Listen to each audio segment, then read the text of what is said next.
Haleluya bene data. Twongeye kubakira uyu munsi abakunzi bacu ba Roni Family TV, twongeye kubaramutsa mu izina rya Yesu Kristo. Nkuko bisanzwe kandi nkuko tubimenyereye, iki ni igihe cy'ijambo ry'Imana, cy'inyigisho y'Imana. Iki ni igitabo cya Bibiliya, ijambo ry'Imana ryariho kera, twarisanzeho kandi rizahora witeka byose. Rero bene data, banze kubaramutsa, umunsi mwiza mwiriwe gute. Njyewe ugiye kubashitsaho iri jambo, amazina ntitwa Mugisha Ronald. Tugusabye rero mu gihe utari watureba, mu gihe uri kudukurikira, kanda kuri subscribe, ukore like, ukore na share, kugira ngo buri munsi uzajye ubona ibiganiro byacu n'ijambo ry'Imana muri rusange. Tudatinze, uyu munsi tugiye gukurikira, tugiye gusoma ku ijambo, kwiga ku ijambo ry'Imana. Turi gusanga mu gitabo cya Yesaya ku murongo waho wa 38. Haleluya. Ariho turi busange inkuru ya Hezekiya yongerwa igihe cyo kubaho. Reka twese turebe muri Hezekiya, fata Bibiliya zacu. Abantu mwese muri gukurikirana iki kiganiro, ndakanguriye ko mwafata Bibiliya zanyu, tukaba twakurikirana ijambo ry'Imana, tukarisoma, tukayumva, ndetse tukanabisobanukirwa. Haleluya. Imana ibahereze umugisha mu gihe muri kureba iyo video, mu gihe muri gukurikirana ibiganiro byacu. Kandi ishimiye abantu bashuti bacu bakurikirana Roni Family TV umunsi ku hundi. Imana ikomeze ibahereze umugisha. Dudatinze, reka tugende mu ijambo ry'Imana muri Yesaya 38, ni kuri page 688, agenda ku gice cyaho cya 38. Reka dusome mu ijana ya Yesu. Umutwe w'amagambo uravuga ngo Hezekiya yongerwa imyaka yo kubaho. Haleluya. Icyo gihe biragaragara ko Hezekiya hari igihe cyageze akava mu nzira z'Imana, akava ku murongo w'Imana, agatangira kwikorera ibye. Reka dukurikirane ijambo, tumve ibyo rubwira, ibyo Mwuka Wera abwira amatorero uyu munsi. Duhereye ku murongo wa mbere, aravuga ngo muri iyo minsi Hezekiya ararwara, yenda gupfa. Bukeye umuhanuzi Yesaya mwene Amosi aramusanga, aramubwira ati, Uwiteka aravuze ngo, tegeka iby'inzu yawe, kuko utazakira, ahubwo ugiye gutanga. Haleluya. Hano ku murongo wa mbere atubwira ngo icyo gihe Hezekiya yararwaye, yagize igihe ararwara, arahemba. Ariko mu gihe yararwaye, ngo Uwiteka Imana yohereza umuhanuzi Yesaya, ari wo mwene Amosi, ngo amwohereza kuri Hezekiya kugira ngo amugezeho ubutumwa yaramuhaye. Haleluya. Nuko Hezekiya yerekera ivure, atakambira Uwiteka ati, ndakwinginze Uwiteka, uyu munsi wibuke ko ntajyaga ngendera mu by'ukuri mbere yawe n'umutima utunganye. Haleluya.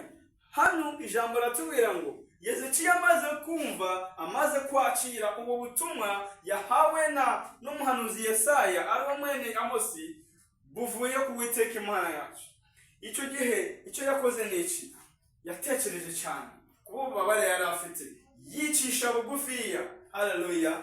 Yicisha bugufiya, agenda hirya, ajya wenyine hatunganye. Ngo ijambo ratubwira ngo yagiye ivure, ajya mu mwanya we yiherereye, arafukama, aratakambira Imana. Haleluya. Bene data, hari ibihe bitugeraho tukumva ubuzima bwacu bukomeye, tukumva isi yadusize, ariko tugomba kwicisha bugufiya, tugasubira Imana, tukayifukamira, tukayitakambira, kuko Imana niwo wenyine tugomba gutakambira, nta wundi muntu tugomba kugaragariza umubabare wacu. Haleluya. Ijambo ratubwira ngo nicyo Hezekiya yakoze.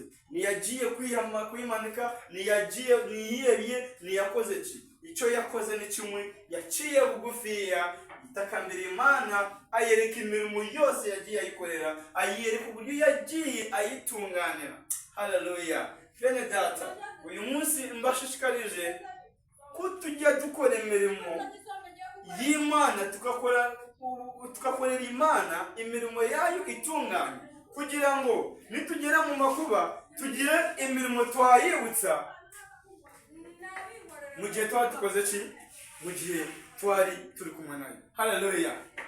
Uyu munsi ndagira ngo dusangire iri jambo, mugenzi wanjye witekerezeho nanjye nitekerezeho, wisuzume nanjye nisuzume, turebe aho utari kugenda neza n'Imana, tugende tuyiherereye, tutakambira Imana yawe, uyereke Mwami amakuba yose wakoze ki? Utagendeyemo neza. Haleluya. Bene data, reka dusenge ubudasiba, reka tutakambira Imana. Ibibazo turabifite, abafite inzara. Haleluya. Hari igihe ugera ugashaka n'icyo kwambara ugakibura. Hari igihe byari bikomeye, twewe Imana twarayibonye. Hari igihe twari abasinzi, hari igihe twararaga mu mabowate, hari igihe cyari gikomeye twibaza ese tuzatabara gute? Ariko mwene data, mushuti w'Imana, mwana w'Imana, ndakubwira ngo uyu munsi ntiwiheba, kuko ejo hari icyo Imana iguteguriye. Haleluya. Dukomeje ku ijambo rya kabiri, ku murongo wa 4 hano aratubwira ngo maze ijambo ry'Uwiteka rigera kuri Yesaya riti, subirayo ubwire Hezekiya uti, Uwiteka Imana ya sogokuruza Dawudi iravuze iti, numvise gusenga kwawe, mbona n'amarira yawe, kubaho kwawe nzongeraho indi myaka 15. Haleluya. Haleluya. Bene data, iri jambo ndashaka twese turyumve, witekerezeho, wisuzume, urebe aho wavuye ku Mana, urebe aho utakiri kugendera neza mu nzira z'Imana, witekerezeho, nurangiza ufukame utakambira Imana yawe, kuko niyo yonyine ugomba gutakambira kuyisa mu gihe wari mu makuba, mu gihe wari mu bibazo, mu gihe ufite byinshi bikuremereye mu mutima. Ntukihebe, kuko hejuru dufite Imana. Haleluya. Imana yashoboye kuba yatabara Ronadi mu bihe byari bikomeye. Imana yashoboye kuba yaratabaye benshi tuzi hano hanze bari bararemerewe, bari barabaswe n'isi, ariko kugeza iyi saha bafite ubuhamya bwinshi cyane, kandi hari byinshi Imana yarabatakambira. Kubera iki? Kubera ukwicisha bugufiya, bakumvira Imana, bakava mu nzira z'ibikozasoni, bakava mu nzira zidahesha Imana icyubahiro, bagatangira gukora ibikenewe n'Imana. Imana ni umubyeyi, Imana si umuntu, Imana si ngiki. Mwene so yakureka, mwene nyoko akakureka, umubyeyi wawe akakureka, ariko Imana ntishobora kukureka. Bene data, uyu munsi nagira ngo wowe nanjye twitekerezeho, turebe impande n'impande, turebe abo tutatunganiye Imana, hanyuma duce bugufiya, dusenge Imana, tuyisabe imbabazi, twicishe bugufi mu mitima yacu, turebe bene ba data abo twaba twarakoshereje, dusabe imbabazi kugira ngo dusubire mu nzira z'Imana, dushobora kugira ngo tongere gutunganizwa n'Imana. Haleluya.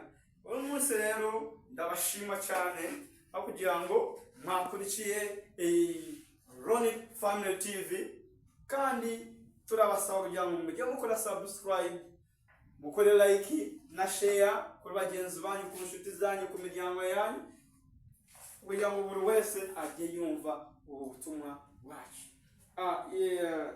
Ubutaha nzabazanira ubuhamya bw'uko Imana yanabaye, kuko hari ibihe byari bikomeye, twabanye n'Imana, tutabanye n'Imana, tuba hakurya y'Imana, tuba mu by'isi, turagenda turigaragura mu by'isi, ariko igihe cy'Imana cyarageze, Imana iradutabara. So tujye dusaba imbaraga zo kwamamaza Imana, kuko imirimo yakoze ni ibintu n'ibitangaza. Haleluya. kandi ngo ijambo ratubwira ngo gusenga kutagira mirimo kuba gufuye. Reka tujye dukorera imirimo y'Imana, tujye mu nzu y'Imana dukore imirimo ku bagenzi bacu, dukore imirimo y'urukundo. Kuko iyo tugiye muri Marko 12:28, ijambo ravuga ngo itegeko riruta ayandi mategeko ni irihe? Dusanga ari urukundo. Haleluya. Kunda mugenzi wawe, amen. Kunda Imana yawe yonyine. Icya kabiri, ukunde mugenzi wawe nk'uko wikunda. Haleluya. Bene data, mukundane. Ntukanga mwene so mu nzu y'Imana. Mwene so nimba afite ikibazo mufashe. Haleluya.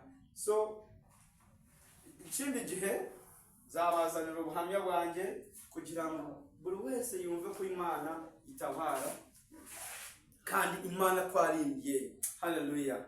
So bifurije umunsi mwiza, bifurije kujya mukurikirana Ronnie Family TV umunsi ku wundi, tugende tumva ijambo ry'Imana, tunganira ijambo ry'Imana. Comments aho hasi mujye mushiraho kugira ngo tugende tungurana ijambo ry'Imana.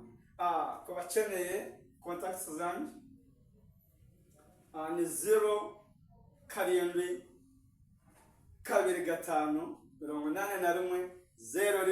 0-2-5-81-01-62 kugira ngo tujye tuganira ku bintu by'Imana, tujye tuganira ku murimo w'Imana, ku ijambo ry'Imana, ibindi byose Imana ibamere umugisha. Haleluya. Bifurije umwaka mushya muhire mwese bakunzi ba Ronnie Family TV, uzababere w'amahirwe, imigisha y'Imana yose izabagereho capu capu. Imana ibahe umugisha.